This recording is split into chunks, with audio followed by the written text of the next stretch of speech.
Well, guys, as you're seeing from this video, I had to remake it because the fucking my videos keep going on the C storage. My cat Sarah has passed away.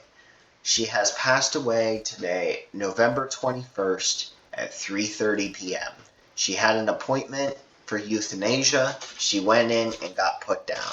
This was days before her cruise. Now I have cried over this before. It's been pretty hard. I'm not gonna cry here because I am pretty resilient. I am pretty tough with these things, but I did cry. This is a cat that I've really loved for a long time. We had some great memories together, and she's just not there anymore. So, about Sarah, right? I'm going to talk about first what happened, second, kind of what it feels like, and third, what this kind of means for the future. Or at least I'm going to try to cover those 3 points. And fourth, maybe some intellectual views about the whole thing. Because there are intellectual views that should go into this to make it a complete, kind of what I think about my pet passing away. So what happened was she most likely died of intestinal failure. Now, I know that sounds strange. Intestinal failure, yeah, I didn't even think it was a thing either.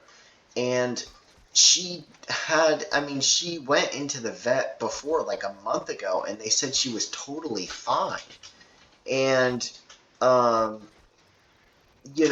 test didn't show anything, right? And digestive failure is not really a thing that I've ever heard of. I've heard of renal failure in cats, but I've never heard of digestive failure in cats. And that's what happened with my other cat, Leah, died from renal failure, kidney failure, rather. And this cat, Sarah, my cat that just passed away today, died from digestive failure. So, what happened? Well, Sarah, from her middle ages, like I would say 6, 7 years ago, started throwing up. Now, she wasn't throwing up hairballs, she was just throwing up, right? And we didn't think too much of it because she would eat little things on the floor and she had a sensitive stomach. And her quality of life, despite those throw ups every once in a while, her quality of life was pretty good. It was pretty good, right? We had her checked up for the vomiting, and there wasn't anything to it, right? All the tests came back good. And this is a continuing theme even up until her point of death, where the tests did not show anything. They did not show any sorts of failures or any sorts of parasites. But what I think is that I don't think the tests can necessarily show everything that's going on, right? So we don't actually know what she 100% caused her digestive failure. But basically what happened was after she started throwing up, this was like for, 4, 5, 6 years straight, right? We didn't think much of it, but it could be a cause, it might not be. She started having slight appetite reductions and would poop less. And then she got to the point where she wouldn't eat at all, and she wouldn't poop at all, and she would barely get up out of bed, and she would not even accept baby food. And she lost 8/10 of a pound in like a couple days. Now, that is a significant amount of weight for cats to lose. Um, so we tried everything. We tried switching out her food. We gave her an enema to clear her out. She still wouldn't continue to go to the bathroom. And so we said enough is enough. And 2 days before our great vacation, she had to be put down. I am not going to university tomorrow simply because, one, I'm burnt out from all my work. And two, I really don't feel like going after my pet passed away. Like, I need a day to process. It's not so much to heal as it is to process, right? Because I can deal with this and go to school, but I can't go to school while I'm still processing a death like this. You know what I'm saying? Like, I can deal with the pain, but I can't deal with the shock of this event. So I'm taking the day off tomorrow. I'm not going to class. I emailed my professors. So Sarah, my cat's name, So, after that's what happened. And so basically, it's like an exponential graph. That's how she died. Her symptoms went up precipitously towards the very end, right? So she threw up for about, 6 or 7 years. There was nothing that was shown to be severe, and it's quite probable that it's not even related and it's due to a sensitive stomach, right? And then a few weeks before, there's a very mild reduction in appetite. It's not that big of a deal. It's not that noticeable at all. And then all of a sudden, a week before, there's a significant reduction of appetite. And then a few days before she was put down, even up until yesterday, she was somewhat fine. And in the last 12 hours, she looked like she was about to die.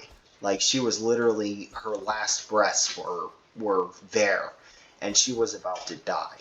So we took her into the vet because she was just suffering. She was so tired. She was in a lot of pain. And so we put her down. Uh, like I said, I'm going to keep my composure.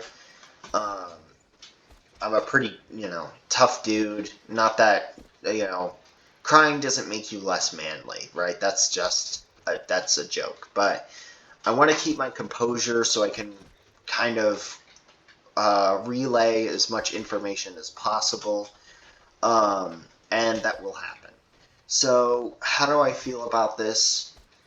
It's kind of weird because when you think about animals, right, and especially when you get them at a young age, they're basically, unless you have a sibling, right, that's around the same age as you, they're the only thing that you have with you to grow up with.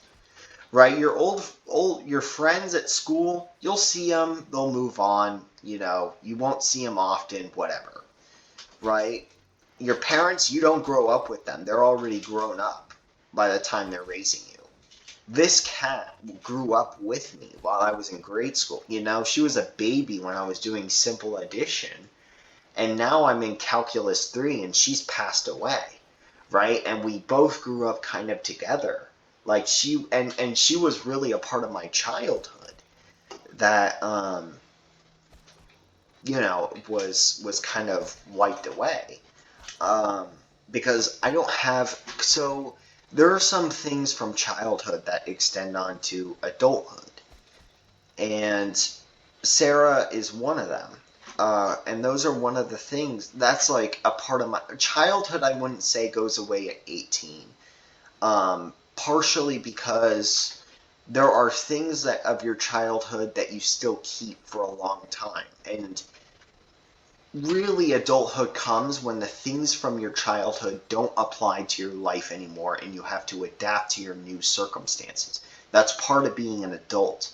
And things like pets are an example of this, where they were a huge part of your childhood and they pass away, and that's like a part of your childhood that's gone, right? Something that's from your childhood that grew up with you is gone, and now you're an adult and you have to adapt without that comfort or without that luxury or without that person or pet. So that right there is a piece of my childhood wiped away. The thing that I grew up with is wiped away, because I got her as kind of like a young cat, and now she's gone. So that's the only real thing that I had to grow up. We grew up together. That was really the only thing. So I kind of feel shocked about this because when you think of deaths in pets, you usually think of one or two things. They die instantly, and I mean like they get hit by a car, like an outdoor cat gets hit by a car. Or maybe they choke on that's almost instantly. They choke on a bag while you're, you know, away from work, right? Or they get carbon monoxide poison. They die really quickly there too, right? Um, so those are some things that shit. Those are some things that would kill a cat instantly. And then you have things that would kind of I don't want to go near here because I'm going to get in heat. And then there are things that are There are things that die, like pets that die within months. So, for example, they get diagnosed with cancer. That's a huge cause, is they get diagnosed with cancer, and that's often why they die. Or they die of maybe a system failure over time, but it's noticeable. With Sarah, she declined extremely. She declined over a course of months, but the progression was almost zero of decline was almost 0% up until a few days to her death. Then it just wham, just like all of these symptoms, all of these problems, all at once that are completely untreatable, and we had no choice, right? And it's again with how her health has deteriorated. It's likely that if we left her there for a few more hours or days, she would have passed away. She would have been done. I'm convinced that if they didn't take her in the vet, she would have not survived overnight. So that's the thing with her is that I did not see this coming. It's a total shock, and it's terrible because whenever I come in the house, I expect to see her there, and she's not there, and her stuff is gone, right? Because we don't want to be reminded of her and grief of her every. Sometimes the way we deal with grief is we kind of want to get rid of a lot of the things that reminded us of them, right? Until it's in the back of our minds, and then we can remember, Sarah for how much of a great pet she was. Um, Now, I think the other part that I want to say is, have I been dealing with suicidal thoughts from this? No, because listen, all right, throughout my entire life, like teenage life, all I've talked about in times of major grief or argument or controversy is how I want to commit suicide. And I'm never going to grow if I don't get out of that outlook. If I don't get out of that outlook, I'm not going to ever grow as a person. So I need to accept it as much as I possibly can. And that'll be that. Oh, God damn it. I do not want to be in heat. Yeah, okay, thank you. So, I can't just say every single time that something goes wrong that I'm going to commit suicide or, I'm going to, or attempt it. Because ultimately what will end up happening is probably eventually I'll do it, but also I won't ever grow as a person. So it's not healthy or productive thinking to do that. Be right back.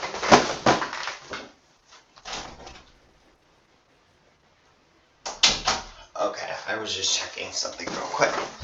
So, anyways, the other thing that I wanted to talk about was what do I think that this means for the future? So, as much as it pains me to say this had to happen, right? And I know what you're thinking. Well, all cats die, so it will have to happen because all cats have to die.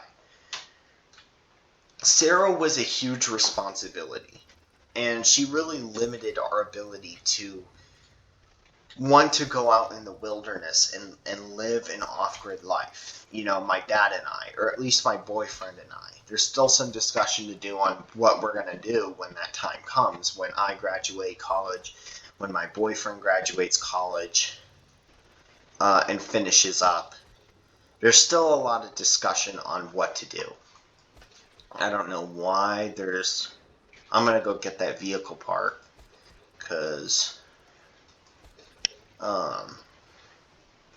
yeah, I'm gonna go get that vehicle part because it's shining, and it's gonna shine a long way if I don't.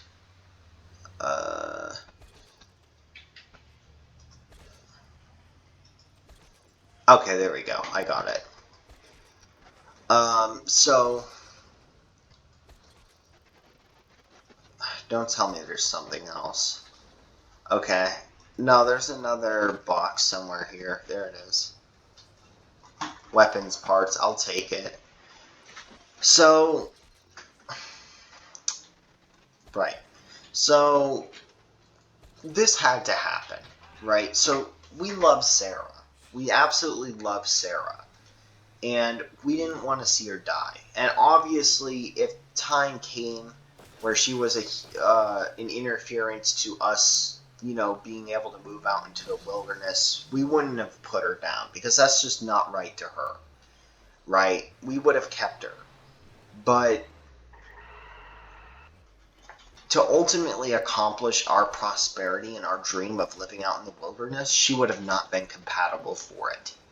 And so it had to happen at some point in order for that to happen, right? And she is a huge responsibility and she is quite of a cost, you know? And there are some good things to come out of this, like independence and not having to worry or care for her and things like that. There are so many more cons than there are pros to this, but there are a few big pros as far as it's kind of like the end of an era. Like no more pets, right? It's really coming out of the era of living an ordinary life and transitioning into the off-grid life, right? An ordinary life is like, we have a great big house, we have a nice car, we have cats, we have a very social life. We're moving away from that, right? We're buying houses not that are expensive, but are for real estate, and so we can sell them and make money. We're buying kind of cheap cars. I mean, our car has leather seats, but it's rather cheap besides that. We don't have any pets anymore.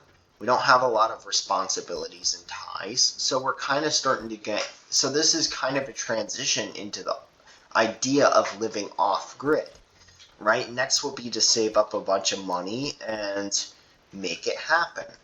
So Sarah's death ultimately kind of marks a new begin, more towards a new beginning of a transition period in our lives where we move away from our old livelihoods of kind of living in the society and living with cats to not having any responsibilities and deciding to go out in the wilderness for good and just run away from everything because that's what my dad, my boyfriend, and I want to do. We don't like society. It's not built for people outside of its norms. It's built for the average person. It's not built for people outside the norm. We don't want to be part of it. I mean, most things in life are a complete scam. Like most concepts in life, major concepts in life, and what you spend the most time in is a complete waste of your time and a complete waste of your capabilities, right? And the wilderness will really challenge your capabilities, right? And it will bring much pleasure and beauty to your life.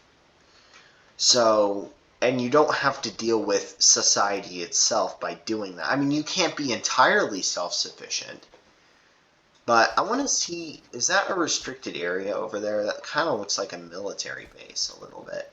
Yeah, that definitely is. But it's weird. Huh. This is a really weird area. There's like no, is this like for a mission or something? No. I like this area. It's not restricted. So the death of Sarah had to happen for our goals to occur. As much as that pains me to say it, and as psychopathic as it sounds, it had to happen. So that's that. And the other thing that I think is important, there was another point that I had to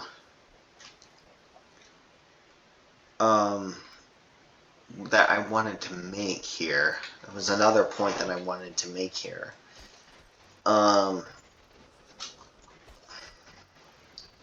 Another point is that we can look at this as we gave her a really good life and we should be happy because had we not given her this life and adopted her, she may have never lived. She may have been put down. She may have never lived a full life if we didn't adopt her and choose her.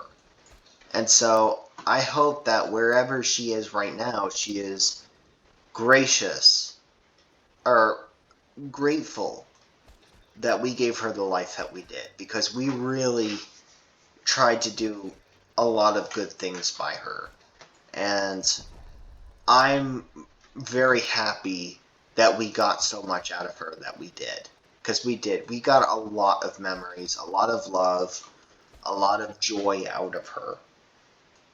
Another thing that I would like to say is that if you were to, and I know this is going to seem silly, I don't think that the grief is worth having a pet. It's, it's like if you're an emotionally weak person like I am, it's probably better just not to get pets if you get so emotionally attached to them. Because I was very emotionally attached to Sarah. And I don't want to deal with that grief. I want to run away from grief as much as possible. This is why I don't like pets. I don't like putting them down. And there are a good amount of people that don't want to own pets for that reason. Right? The memories probably are worth it, right? But the grief is so intense by itself that I don't want to say it outweighs the good memories, but it really paralyzes you in a way, right? And if you're not ready for that, even if the good memories outweigh the bad costs, if you're not ready for that huge down, then maybe you just shouldn't get a pet, I don't know. I'm probably saying something stupid, but in my opinion, I don't like the idea of having a pet because it just doesn't seem worth it to me with the grief aspect of it. Especially for somebody as emotionally unstable as me, I think it probably does more harm than good. Um, and that's just my view of it. I know that's a highly unpopular opinion, but it's just my view is that it's probably just not worth it. Wow, this is a really beautiful view. I mean, the good memories are nice and all, but if you can't withstand the powerful grief and the withdrawal, then it's probably best not to have pets in the first place. And this is not something that you need to adapt to. This is not something that you have to adapt to get stronger, right? Because having pets is completely optional, right? Meaning it's not something in life that you need to get used to.